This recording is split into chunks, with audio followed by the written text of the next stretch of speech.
So in rehab, we're trying to focus our efforts on those weak links and bring them up so that they match the level of the rest of the system. And then in training, what we're trying to do is increase the functional capacity of the whole system. So now we've got everything at this new baseline level. Now we're trying to systematically, methodically increase the level of that whole system.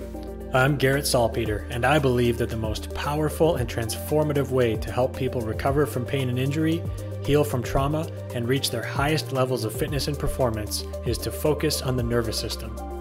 In this podcast, we'll share knowledge from the frontiers of neuroscience and inspirational stories of how applying that knowledge has empowered people from all walks of life to heal, adapt, and grow. I was having a conversation recently about a topic that comes up a lot, and that is the similarities and differences between rehabilitation and training. And I thought it was worth doing an episode to share some thoughts on that topic, and we'll dive right in. So I really look at rehab and effective training, effective rehab and effective training as being virtually the same thing.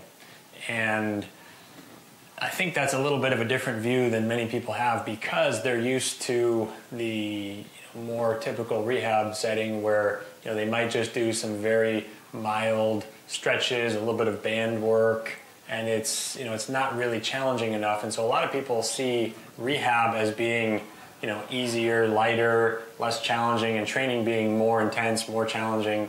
And I think that for many people listening to this podcast, you've probably already worked through that kind of false belief or that mindset, and you understand that in rehabilitation, if you want to help someone recover from injury, if you want to overcome the compensation patterns and the responses that their bodies will have to the trauma or the injury or whatever happened, but if you want to overcome that, you have to put in work, and it has to be focused work, it has to be meaningful, significant enough, and relevant to what that person's experiencing.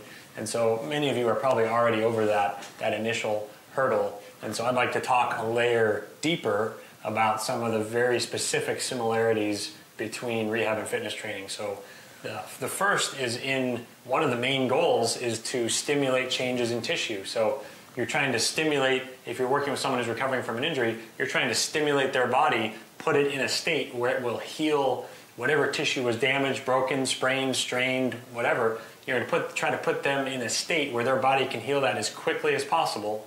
Just like with exercise, if you're trying to build muscle, you want to break that muscle down, then you want to get the body into an anabolic environment where it can rebuild that muscle tissue as quickly and efficiently and effectively as possible. And so there's a lot of overlap in goals related to tissue. There's also a lot of overlap in the goals related to function. So if someone comes into a physical therapy clinic or a chiropractic office and they are limited in movement in some way, you're going to work with them, the therapist, the doctor's going to work with them to try to increase range of motion, try to increase strength, improve coordination. And guess what? Those are all the same things that you'll be working on when you go into a training session, a formal exercise or fitness session. And the methods that we recommend, that we use here at NeuFit, and the technology, the Newbie device, there's a ton of overlap between the rehab and the fitness training because if we're thinking about range of motion, we are in both cases, they're looking first through the lens of the nervous system, and we're thinking, okay, the body probably can go farther than it currently is in this position or that range, and we have this initial hypothesis that oftentimes it's the brain and the nervous system that limit a person from expressing their range of motion, from being able to bend down further in a toe touch or get their arms up further overhead or rotate further. They often limit themselves. The brain and nervous system will limit them because the brain perceives that it would be unsafe to go further. And by giving the right neurological inputs, by finding where those compensation patterns are, for instance, through our mapping process, or by providing other inputs from joint mobilizations from the mechanoreceptors, those nerve receptors around the joints, whatever it is, our goal is to find the inputs that allow that person, their brain, to understand that it's safe to go to this greater range of motion, and very frequently they all of a sudden will increase their range of motion because we've changed the neurological signals. And likewise in training, we will try to do the same things. There's also goals related to increasing load. If we're talking about strength, increasing the resilience. In rehab, we're trying to ramp up to this, ramp up the level of load and challenge that someone can take without slipping back into the old compensation patterns, or without having pain, or certainly without re-injury. And then in training, we're trying to take that to the next level, just trying to increase still the level of load someone can handle before they break down, before they lose position, before they get injured. And so that's actually a good segue into the difference, the main difference that I see and that we talk about between training and rehab, and that is basically the level at which these things are happening in terms of the level of the overall functional capacity of the system. So it's like when we talk about increasing load and resilience, you might be starting out at a lower starting point with rehab, whereas in fitness, at least in theory, you're starting out at a higher starting point because you're starting with a non-injured or non-compromised person. So the biggest difference to me is basically you're doing all the same things, but with rehab, if you have a level of functional capacity, so if you're just listening, just imagine, 10 different lines all at the same level, and one of them, the 11th one, actually being down at a lower level, so you have a weak link. The job of rehab is to identify and then reset or improve that weak link, and that often leads to immediate breakthroughs. Certainly, it helps remove the impediments that would otherwise block or slow down the healing process, makes for better overall outcomes in the rehabilitation process. And oftentimes, by bringing up that weak link, we also improve performance almost as a side effect. And those are cool when you're doing rehab with someone and you see that just from helping them get out of pain and overcome an injury, all of a sudden their fastball is a few miles an hour faster, or their vertical jump is a few inches higher. And that's because their performance was limited by that same weak link that led them to get injured in the first place, or that at least was keeping them from recovering as efficiently and effectively as possible. So in rehab, we're trying to focus our efforts on those weak links and bring them up so that they match the level of the rest of the system. And then in training, what we're trying to do is increase the functional capacity of the whole system. So now we've got everything at this new baseline level. Now we're trying to systematically, methodically increase the level of that whole system. If you're ready to supercharge your practice, listen to this.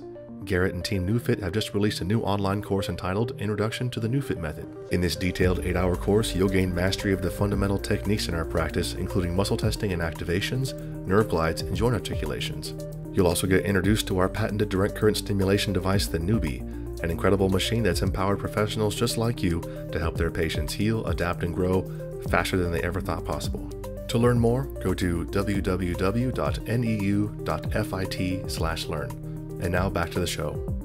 And so a good metaphor, I like car metaphors a lot. A good metaphor for this is to think of the engine of a car.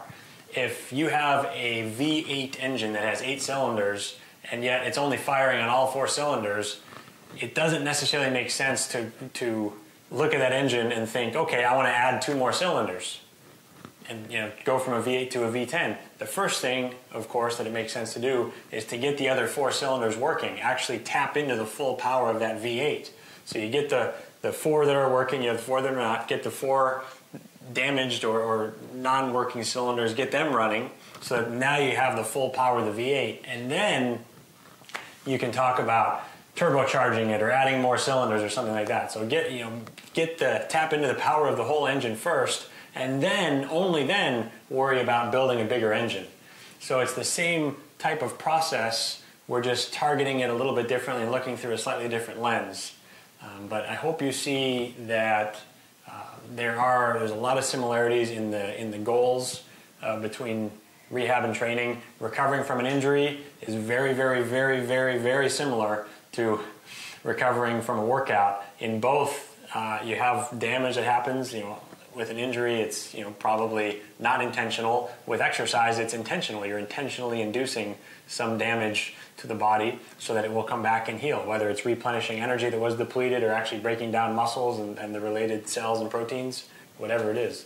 So hopefully you see there's some overlap there, and also kind of understand some of those differences. I hope that was helpful for you. It's a topic that, comes up a fair bit around here, and really this is why we love working with people along the whole spectrum, do rehab, fitness, and elite performance, because all of these principles of the nervous system and everything with which we're working, it applies throughout that whole spectrum. Hope you enjoyed it. We'll see you on the next episode. Thank you so much for listening to the Undercurrent podcast. If you enjoyed this episode, please consider leaving a review and be sure to subscribe to stay up to date as we release future episodes.